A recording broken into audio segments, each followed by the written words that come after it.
Hello, and welcome to my We Need Diverse Books scholarship application. I'm super excited to talk more with you today.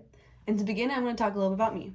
Hi, my name is Olivia Kruger. I'm an accounting major at the accounting and graphic design major here at the University of South Dakota, and I really love to read. Reading has not only impacted me personally, but has really shaped my professional life. I had the opportunity to start as a bookseller at Barnes & Noble, and then their social media specialist, and then work for Colleen Hoover as part of her nonprofit, The Bookworm Box, to a big event called Book Bonanza, where I helped curate 150 authors for signing. We raised about $150,000 in charity, and I just know publishing is where I'm meant to be.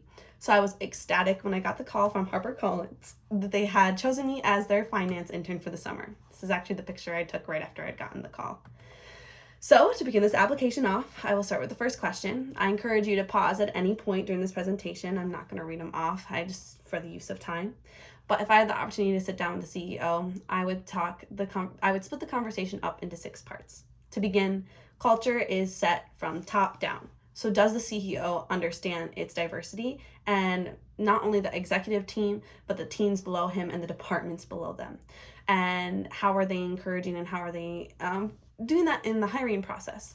I would then encourage employment support and creating equity inclusion training programs. Something that I did when I worked for Thomson Reuters is their intern last summer and part of their core publishing solution division, which they are a manufacturer of books. They had these clubs almost of different diversity groups that you could be a part of. For example, women's or black voices or queer. It was a great opportunity to connect people in your community and understand how they presented themselves in these spaces and how they felt safe and how they kind of navigate around corporate America. It was a great way to give opportunities, and as a young queer woman entering corporate America, just having resources and kind of like a buddy. Next is actually looking at, do they understand what it means to be inclusive in publishing? When I was when I was coming to terms with my sexuality, I could not consume enough queer content, and I found it very hard to find. I found that I read a lot of contemporary romance novels, which aren't my favorite genre, but it was easy to identify with the 2 lesbians on the cover, holding hands, and it was hard to kind of find them. So I've always loved the idea of having a queer imprint so that you can kind of recognize in any genre, hey, is a discreet cover and there's gonna be lesbians or some sort of queer as the protagonist, and I can read this and feel excited and go into much other genres. As well as the marketing and development. I was researching their children's LGBTQ books, and I noticed that they did have a website where they sectioned them out of all these queer books that for kids, but it was only 11 pages long. And you can have these pages, but if you're not directing people to these pages, they're not necessarily effective. So are we putting our efforts into getting these books initially pushed off the ground, getting people excited, and are we making sure that we're contacting these communities? Marketing is very important. And then community and engagement involvement. We are seeing our literary systems, our libraries are being rapidly defunded, the hours cut down and reduced. How is HarperCollins combating this? Are we putting together readathons? Are we offering discounted books or free books? And we need to contact these underprivileged communities and give them hope. Literature has always given me hope and traveled to other worlds. Understand that I can always be more, because this character may be dealing with whatever hardship, but they're gonna make it in the end, and making sure we're offering this to these communities. As well as policies. There is nothing more impactful than making sure we have diversity quotas, making sure that these are measurable tactics, that we're offering incentives to these publishing projects and underrepresented cultures and encouraging them and adding bonuses for books that achieve significant impact. That's a really good place to start.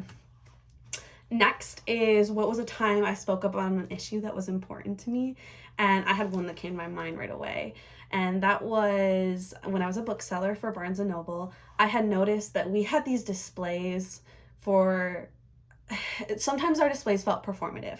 We had a Black Voices during February, or we had queer during June, but as a queer woman, I'm looking for these books year round. And not even necessarily just the queer community. My mother is always trying to look of How can I learn about more and understand your struggles and how you're feeling?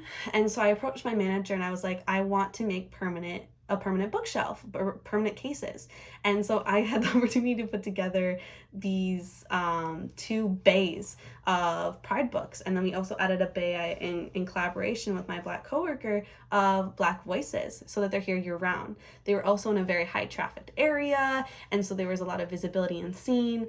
I just remember someone coming up to me and being like, hey, I'm looking for a queer book. And I was like, oh, come with me, I have one right here.